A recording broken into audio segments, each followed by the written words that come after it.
जय माता दी। Welcome to my channel. आज मैं आपको बताऊंगी कि किसी भी देवी देवता की प्राण प्रतिष्ठा कैसे करें। मैं आपको बताऊंगी कि आप दीपावली पर लक्ष्मी जी की, या आप नवरात्रों में माता दुर्गा की, हनुमान जयंती पर हनुमान जी की, शिवरात्रि पर शिव जी की, या जब भी आप कभी खरीदना चाहें लड्डू गोपाल की, किसी भी प्रतिमा विग्रह की, आप संपूर्ण विधि विधान से किस तरह से प्राण प्रतिष्ठा कर सकते हैं। तो फ्रेंड्स, हम कौन होते हैं ईश्वर की प्राण प्रतिष्ठा करने वाले? ईश्वर ने तो हमें बनाया है, वो नारायण हैं, लेकिन हम प्राण प्रतिष्ठा अपना प्रेम दर्शाने के लिए, अपने भाव रखते हैं उनके प्रति, जो हमारा प्रेम है उसके लिए। क्योंकि मूर्तियां संगमरमर की हों या पीतल की या अष्टधातु की, उनको बहुत सारी क्रियाओं से गुजरना पड़ता है। पीतल को गर्म किया जाता है, फिर सांचे में ढाला जाता है, या छेनी, हथौड़ी और बहुत सारी क्रियाओं से उन पर प्रहार होते हैं। तो वो सब जो दोष लगते हैं, उन सब दोषों को दूर करने के लिए हम, और किस किस अवस्था से, कहाँ कहाँ से, कैसे हाथ लगते हैं, कहाँ से आते हैं, तो वो सब चीज़ दोषों को दूर करने के लिए हम प्राण प्रतिष्ठा करते हैं। प्राण प्रतिष्ठा करने का तरीका यही रहेगा। विग्रह के अनुसार हमें क्रियाएं कुछ बदलनी पड़ती हैं, मूलभूत जानकारी वही रहती है। तो आप स्वयं अब घर पर प्राण प्रतिष्ठा कर सकेंगे। आई होप कि आपको मेरा वीडियो पसंद आएगा। फ्रेंड्स, अगर आपको मेरा वीडियो पसंद आता है तो प्लीज़ मेरे चैनल को सब्सक्राइब कीजिएगा और मेरी वीडियो को लाइक कीजिएगा, शेयर कीजिएगा। तो फ्रेंड्स, मैंने अपने भगवान जी की प्राण प्रतिष्ठा बहुत साल पहले ही कर ली थी, जब ऐसी स्थिति थी कि मैं किसी पुरोहित आचार्य जी को घर नहीं बुला सकती थी। तो और सारी मूर्तियाँ मैंने एक साथ नहीं ली थी, मेरी सब पीतल की हैं। मैंने एक एक दो दो करके मैं जैसे भी लाती थी और उनकी फिर प्राण प्रतिष्ठा कर लेती थी। जब मुझे ज़रूरत जिस भगवान की हुई, ज़रूरत तो सभी भगवान की होती है, पर मुझे जब अलग अलग मैंने खरीदे थे, तो मैं या कहीं घूमने गए तो वहाँ से ले आए, तो उस तरह से फिर मैं प्राण प्रतिष्ठा कर लिया करती थी। तो मैं आपको अब बताऊंगी कि किस तरह से हमें ये करनी है। तो प्राण प्रतिष्ठा घर हो या मंदिर हो फ्रेंड्स, दोनों जगह की जाती है। हिंदू धर्म में देव उपासना के लिए हम प्राण प्रतिष्ठा का अनुसार विशेष पूजा से करते हैं। 16 मातृकाओं की पूजा, नवग्रह पीठ की पूजा, इन सबको हम इसमें, और कलश स्थापना, ये सब से हमें पूजा करनी होती है। तो फ्रेंड्स, मैंने जिस तरीके से करी थी, मैं वो आपके साथ शेयर कर रही हूँ कि मैंने किस तरीके से पूजा को, ये प्राण प्रतिष्ठा जो किया था अपने भगवान जी का, किस तरह से की थी। तो आप देख रहे हैं मैंने चौकी लगा ली है, और चौकी पर मैंने सभी कलश स्थापना की है, नवग्रह स्थापना की है, 16 मातृकाओं की है, और लक्ष्मी जी की है, श्री लिखा हुआ है, स्वास्तिक बना हुआ है, गणेश लक्ष्मी का पूजन कर दिया है, और ये सभी सामग्री है। तो हमें मूर्ति को सबसे पहले जलदिवास या अनाज से, फूल से, पुष्प से वो किया जाता है, तो वो सभी सामग्री है। आप सुंदर सुंदर फूल लें। मैंने यहाँ पर जो मेरे पास अवेलेबल थे यहीं से तोड़ लिए थे, कुछ फूल गमलों से, कुछ ऐसे, तो वही मैंने पुष्प लिए हैं। आप अच्छे अच्छे पुष्प लें, सुंदर सुंदर लें। और इत्र भी लेना है आपको खुशबू के लिए। कुछ दक्षिणा के लिए आपको पैसे भी चाहिए होंगे, जो हमें वहाँ पे रखने होते हैं। तो आप देख रहे हैं कि पूरा मैंने चौकी को सजा लिया है, कलश की पूजा की है, गणेश लक्ष्मी जी की पूजा कर चुकी हूँ, और नवग्रह की पूजा कर चुकी हूँ, 16 मातृकाओं की पूजा कर चुकी हूँ। और मैं आपको अब बताऊँगी कि मैंने किस तरह से की है। बहुत ही सरल तरीके से मैं आपके लिए वीडियो लेकर आई हूँ कि आपको कोई परेशानी ना हो और आप स्वयं इसको कर सकें। बहुत सारे मेरे व्यूअर्स पूछते हैं कि आपके विष्णु भगवान बहुत अच्छे लगते हैं, तो आपने इनको प्राण प्रतिष्ठा कैसे की थी, तो मैं इसलिए ये वीडियो लेकर आई हूँ। तो फ्रेंड्स, सबसे पहली बात तो ये है कि हमें कोई भी विग्रह प्रतिमा ऐसी नहीं लेनी चाहिए जो नीचे से खोखली हो, पीछे से खोखली हो। वो भरी हुई होनी चाहिए पूरी। हमें इस तरह की प्रतिमा लेनी चाहिए। खोखली प्रतिमा जो होती है, जो विग्रह होता है, वो नेगेटिविटी देता है। जैसे आप देख रहे हैं ना, ये शिवलिंग है, तो ये अंदर से पूरा खोखला है। तो ये क्योंकि सो की तरह है, किसी ने मुझे दिया था, तो मैं इसको गमले में रख लेती हूँ।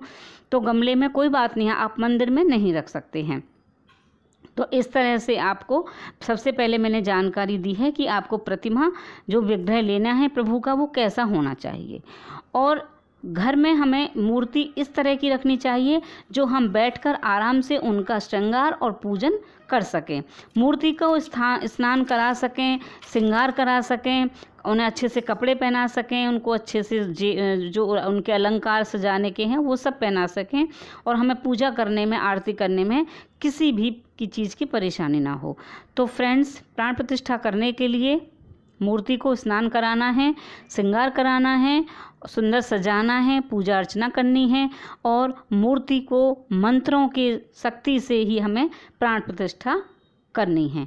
तो हमें अगर मंत्र आते हैं तो हम मंत्रों से करेंगे, मंत्र नहीं आते हैं तो हम जैसे माता रानी की कर रहे हैं तो जय जय माता दी बोलते रहेंगे, विष्णु भगवान की कर रहे हैं तो नमो नारायण बोलते रहेंगे। तो इस तरह से हम भगवान की प्राण प्रतिष्ठा करेंगे। तो ये आप देख रहे हैं कि मैंने सभी सामान ले लिया है।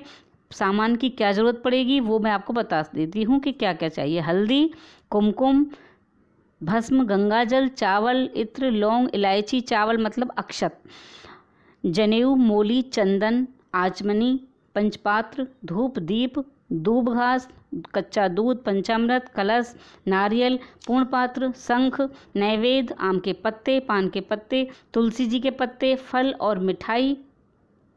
और हम फ्रेंड्स इसमें अगर गौमूत्र मिल जाता है या पीली मिट्टी मिल जाती है तो बहुत अच्छी बात है, नहीं तो गंगा जल से ही हम पवित्रीकरण कर देंगे। तो ये मैं आपको अच्छी तरह से बता रही हूँ कि किस तरह से। तो सबसे पहले तो फ्रेंड्स हमें पंच देवता का आवाहन करना हो, जी, सूर्य, विष्णु भगवान, शिव जी और दुर्गा माँ। फिर हम संकल्प लेंगे। पवित्रीकरण करने के बाद, आचमनी करने के बाद हमें संकल्प लेना है कि हम जो भगवान का ये पूजन करने जा रहे हैं उसमें हम आपको हमारे किसी भी कार्य में संकल्प लेते हैं कि हम इनका अच्छे से पूजन करते रहेंगे, किसी भी कार्य में हमारे में कोई भी परेशानी ना आए। तो इस तरह से हमें ये सब करने के बाद सबसे पहले चौकी पर आप देख रहे हैं पूरी चौकी को मैंने सजा लिया है, सारा सामान इसमें मैंने रख लिया है।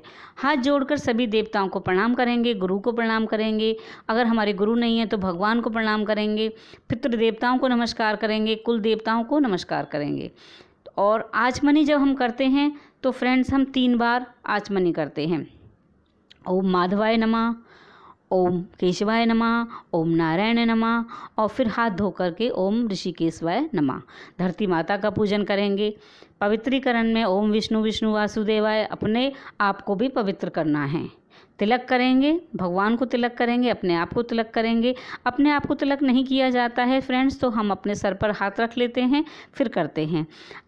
अगर आप जेंट्स कर रहे हैं तो आप शिखा बंधन करेंगे, शिखा नहीं है तो जहाँ शिखा होती है वहाँ पर आप स्पर्श कर लेंगे, दोनों हाथों को धो लेंगे, फिर प्राणायाम करेंगे, संकल्प करेंगे। संकल्प की विधि मैं आपको पहले बता चुकी हूँ अपनी वीडियो में, आप देख रहे हैं। पुष्प और अक्षत लेकर हम उसमें एक सिक्का रख लेंगे, इस तरह से हम संकल्प लेंगे। और गणेश भगवान की पूजा में भी हम वही मोली, चावल, गंध लेकर गणेश जी से प्रार्थना करेंगे, हे गणपति महाराज हमारे इस कार्य को निर्विघ्न पूरा करना। फिर विष्णु भगवान की पूजा करेंगे, हे श्री हरि इस संसार के सभी की आप रक्षा करते हैं, सभी जीव जंतुओं की रक्षा करते रहना और हमारा भी भला करना। संकल्प करने के लिए हमें हाथ में अक्षत, सुपारी, फूल ये सब लेकर के हम अपने गोत्र का नाम बोलेंगे, उस स्थान का नाम बोलेंगे जहाँ आप प्राण प्रतिष्ठा कर रहे हैं, और इस तरह से आप संकल्प लेंगे कि मैं इस मूर्ति में प्राण, जीव, अंग प्रत्यंग का आवाहन करने जा रही हूँ।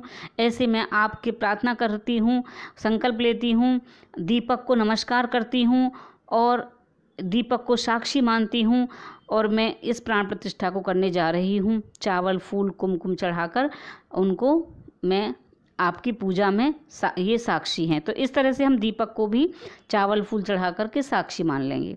अब भगवान को थाली में रखेंगे। हमने भगवान जी की आँखों पर ये कलावा बांध दिया है, इसे नेत्र बंधन कहते हैं। ये जब बड़ी मूर्तियाँ होती हैं तो उनको पर्दे में रखा जाता है, और मैं क्योंकि घर में आपको ये सब करके दिखा रही हूँ कि मैं कैसे करती हूँ, तो आप देख सकते हैं कि मैं इस तरह से मूर्ति को मैंने कलावे से बांध दिया है। अब मैं इनको उसमें एक पात्र में रखूँगी, उस पात्र का भी हम पूजन कर लेंगे। मैं थोड़ा अक्षत छोड़ रही हूँ, उसके बाद मैं इसमें वैसे स्वास्तिक बना देते हैं या हम इसमें श्री लिख सकते हैं, लेकिन मैं इसमें माता रानी का जो एक मंत्र होता है, यंत्र की तरह बना होता है, मैं वो बना रही हूँ। मैं माता रानी की पूजा में यही बनाती हूँ। और हम इस तरह से घंटी और शंख की भी पूजा कर लेंगे, वरुण देवता की पूजा कर लेंगे।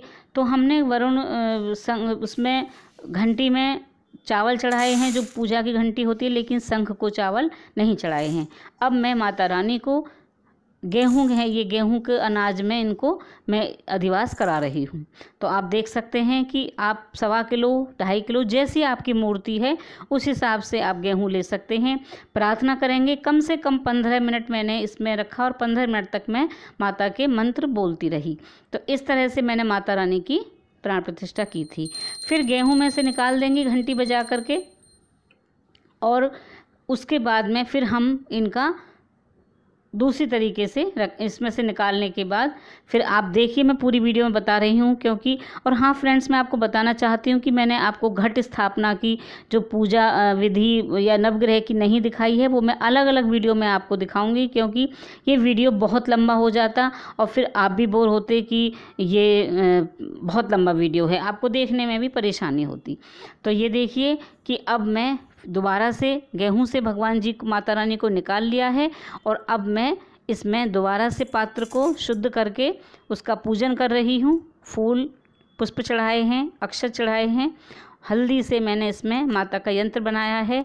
और अब फल में, अभी मेरे पास यही फल थे तो मैं इसी में कर रही हूँ। आप इसमें बहुत सारे तरह तरह के फल ले सकते हैं, जैसे आप केला ले सकते हैं, अंगूर, अनार, जो भी फल आपके पास हो। अगर आप फर्स्ट लेकर आए हैं और प्राण प्रतिष्ठा कर रहे हैं तो बहुत मन से, प्रेम से, श्रद्धा से कीजिएगा। आपकी जो भी आपकी सामर्थ्य हो आप इतने फल ला सकते हैं। तो फ्रेंड्स, फल से हम अधिवास कराएंगे, और फल से अधिवास कराने के बाद फिर हम भगवान जी का पुष्प में कराएंगे, और पुष्प से अधिवास कराने के बाद फिर हम जल में अधिवास कराएंगे। तो इस तरह से हमें 4 बार भगवान माता रानी का अधिवास कराना है।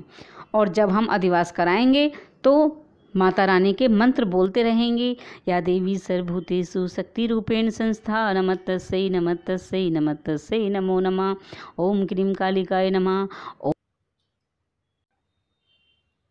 हम इस तरह से माता रानी के जो भी हमें मंत्र आते हैं, विष्णु भगवान के या जो भी आप भगवान जी के प्राण प्रतिष्ठा कर रहे हैं, उसी भगवान के मंत्रों का या संकीर्तन या जो भी आपको भजन आते हैं वो आप करते रहें। तो इस तरह से हमें अपने भगवान की प्राण प्रतिष्ठा करनी है।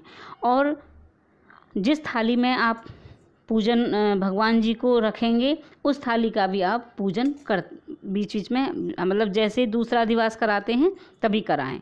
और फिर फ्रेंड्स, आपको हाथ भी धोते रहना है।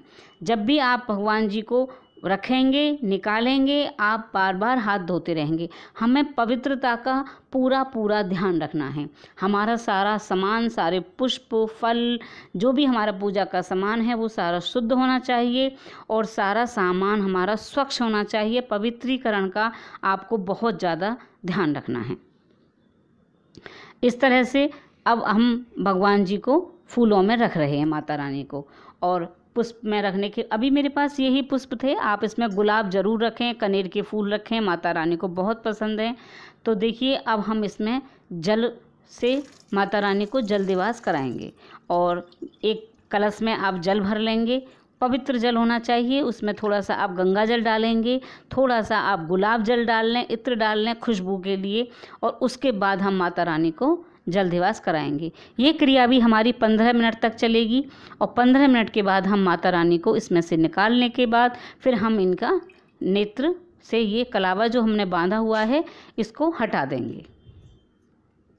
और फिर हमें माता रानी का एक थाली में रख करके अच्छे से पूरा विधि विधान से इनकी पूजा करनी है। इनको पंचामृत से स्नान कराएंगे। तो हमारी गणेश पूजा हो गई, नवग्रह पूजा हो गई, कलश पूजा हो गई, दीप पूजा हो गई, वरुण जी की पूजा हो गई, और गरुड़ जी की पूजा हो गई, उस षोडश मातृकाओं की पूजा हो गई, पितृदेवता, कुल देवता सबकी पूजा होने के बाद में फिर हमने अधिवास भी करा दिया है। अब हम इनका पंचामृत से स्नान कराएंगे। जो भी भगवान की आप कराने जा रहे हैं प्राण प्रतिष्ठा, उनका पंचामृत से इसी तरह से आप स्नान कराएं। चाहे वो लड्डू गोपाल हैं, चाहे राधा कृष्ण जी लेकर आए हैं आप, या शिव परिवार, श्री रामचंद्र जी का परिवार, जो भी है आप विग्रह की पूजा करने जा रहे हैं, तो ये मैंने इस पर चढ़ाया है बेलपत्र। और माता रानी को भी बेलपत्र बहुत पसंद है, तो इस तरह से फिर हम माता रानी को स्वच्छ जल से स्नान करा रहे हैं। इसमें मैंने थोड़ा सा गंगा जल भी डाल लिया है।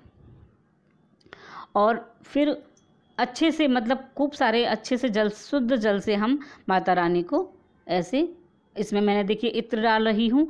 इत्र डालकर खुशबू ज़रूर डालें, माता रानी को इत्र बहुत पसंद है। एक बर्तन में जल में गुलाब जल, गंगा जल, हल्दी, कुमकुम, चंदन, ये सब चीज़ डालकर हम भगवान को उसमें अच्छे से स्नान कराएंगे। और 15 मिनट तक ऐसे ही मतलब जो भी 10 मिनट 5 मिनट जो भी हम स्नान कराएंगे पंचामृत से कराएंगे, तो माता रानी के मंत्र बोलते रहेंगे या फिर जय माता दी बोलते रहेंगे। जय माता दी, जय माता दी, जय माता दी, जय माता दी, इस तरह से आप बोलते रहिए। तो हमारा अनाज में, फूलों में, फलों में अधिवास हो चुका है और हम अब उनको विधिवत पूजन कर रहे हैं। तो इस तरह से पंचामृत में 5 चीज़ें होती हैं। पंचामृत आप सभी जानते हैं, घी, दूध, दही, शहद, गंगा जल, कच्चा दूध, ये सब डालकर हम पंचामृत में माता जी को स्नान करा रहे हैं।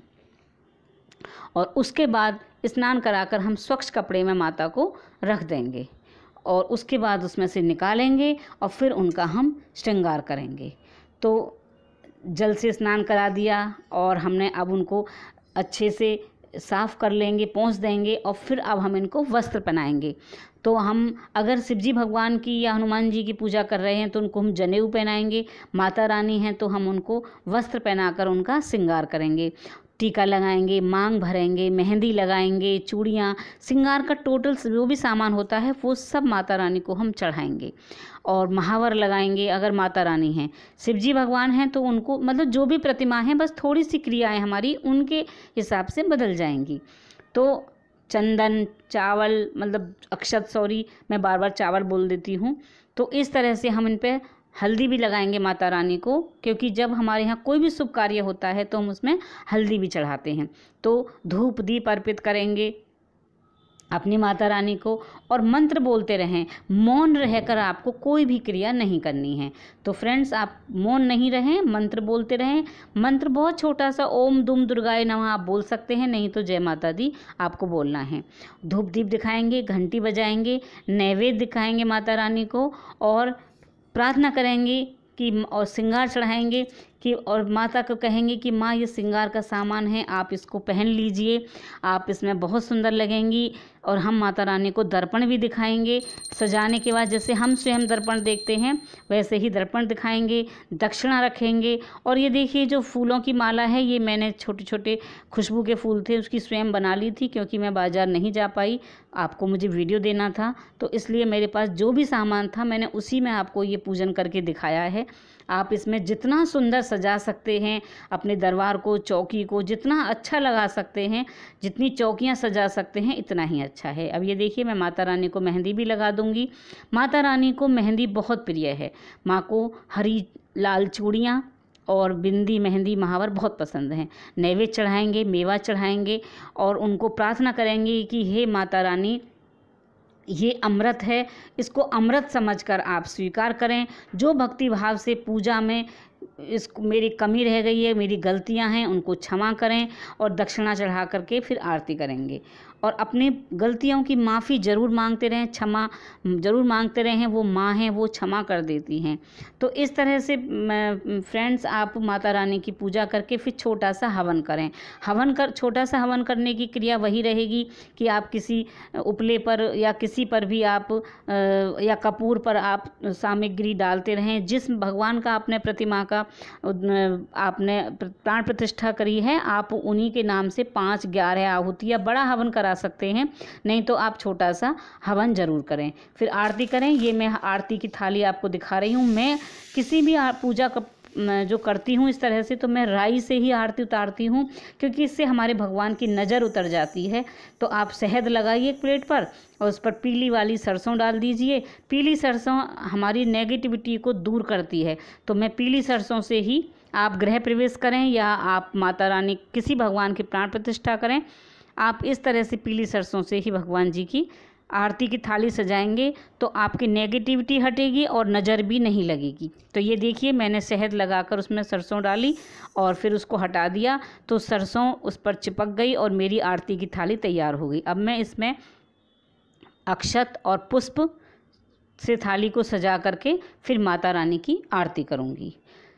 तो हमें गणेश जी की आरती करनी है और हमें माता रानी की आरती करनी है। गणेश जी की आरती तो बहुत ज़रूरी होती है फ्रेंड्स। उसके बाद हम पहले चरणों की आरती करेंगे, फिर बीच में स्थान की आरती करेंगे, उसके नाभि के स्थान की, उसके बाद फिर हम मुखमंडल की आरती करेंगे और फिर पूरी आरती को घुमाएंगे। ये आरती करने का तरीका होता है। सीधे ही आपको थाली लेकर घुमानी नहीं होती है, आरती को सबसे पहले चरणों में दिखाया जाता है।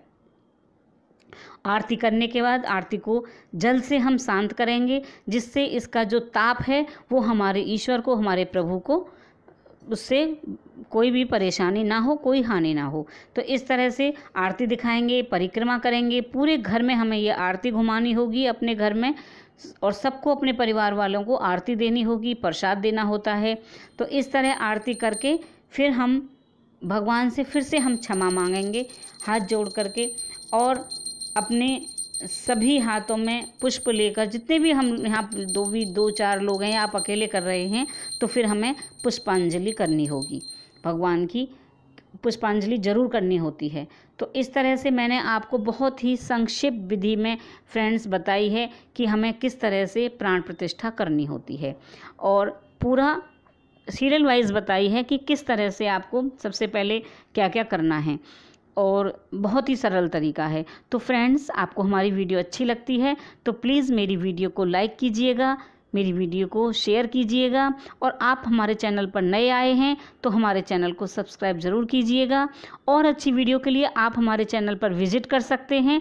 बहुत अच्छी अच्छी वीडियो आपको जानकारियाँ मिलेंगी, और आप किस दूसरी वीडियो और जो भी वीडियो चाहते हैं हमें बताइए, मैं उसी टॉपिक पर आपके लिए वीडियो बनाऊँगी। मैं सारी पूजा पाठ सब ये खुद ही स्वयं ही करती हूँ, तो मैं उसी तरीके से आपको बता रही हूँ। अपने क्षेत्र के हिसाब से थोड़ा बहुत बदल जाता है। अगर आप ये कहें कि इसमें ऐसे नहीं ऐसे होता है तो उसके लिए मुझे क्षमा करें। अगर इस वीडियो को देखकर आपको ज़रा भी कोई परेशानी होती है कि ऐसे नहीं ऐसे होता है, तो मेरे से जो भी इसमें गलतियाँ हो गई होंगी प्राण प्रतिष्ठा करने में, तो उसके लिए मैं भगवान के साथ साथ आप लोगों से भी माफ़ी मांगती हूँ कि प्लीज़ मुझे माफ़ कीजिएगा। मुझे जितना आता है अपनी मति अनुसार मैंने आपको ये सब करके दिखाया है, जैसा मैंने प्राण प्रतिष्ठा की थी उस तरह से। तो फ्रेंड्स, इस तरह से हमारी प्राण प्रतिष्ठा हो गई भगवान जी की, माता रानी की, और आप इसी तरह से किसी भी भगवान की प्राण प्रतिष्ठा कर सकते हैं, बहुत सुंदर सुंदर सजा करके। तो आप अपने हवन कर लीजिए। बाद में हवन की वीडियो मैंने नहीं दिखा रही हूँ, मैंने आपको बता दिया है। और मेरे चैनल को लाइक ज़रूर कीजिएगा। इस वीडियो में हो सकता है आपको थोड़ी सी भी वीडियो अच्छी लगे तो प्लीज़ लाइक ज़रूर कीजिएगा। मेरे वीडियो पर आप बहुत कम लाइक देखते हैं, वीडियो देखते हैं और लाइक करना भूल जाते हैं, तो लाइक भी कर दीजिएगा। और बीच बीच में घंटी बजाते रहें, शंख बजाते रहें, जय माता दी बोलते रहें। ये मैं आपसे बार बार कह रही हूँ कि हम जब भी प्राण प्रतिष्ठा करते हैं तो मंत्रों के द्वारा ही हमारे प्रभु में शक्ति, वहाँ प्राण प्रतिष्ठा होती है, शक्ति का हमें आभास होता है। तो हमें मंत्र बोलते रहना चाहिए। नहीं तो आप अपने लैपटॉप में या कंप्यूटर में या आप स्पीकर में, मोबाइल में, किसी में भी मंत्र लगा सकते हैं। मंत्र जरूर बोलते रहें। दुर्गा माता की स्थापना कर रहे हैं तो दुर्गा चालीसा पढ़ सकते हैं। हवन जरूर कराएं मित्र। आप अगर हवन कराएं, हवन के बिना कोई भी कार्य संपूर्ण नहीं माना जाता है। तो किसी भी पूजा पाठ में हवन करना बहुत ज़रूरी है। नैवेद्य में हमारे पास, मैं बाहर नहीं जा पाई हूँ, तो बतासे थे और पंचमेवा थी, तो हमने वो ही चढ़ाया है माता रानी को। आप देख सकते हैं हमारी चौकी पर अष्टदल कमल बना हुआ है, स्वास्तिक बना हुआ है, षोडश मातृकाएँ बनी हुई हैं, नवग्रह बने हुए हैं, श्री बनाया हुआ है, श्री लक्ष्मी जी होती हैं। तो इस तरह से आप हमारे वीडियो को पसंद ज़रूर कीजिएगा। अगर आपको थोड़ा सा भी अच्छा लगता है, नेक्स्ट वीडियो में और अच्छी अच्छी जानकारी लाएंगे आपके लिए। तब तक के लिए जय माता दी, हैप्पी नवरात्रि, और माता रानी की कृपा आप सब पर बनी रहे। टिल देन बाय बाय, जय माता दी।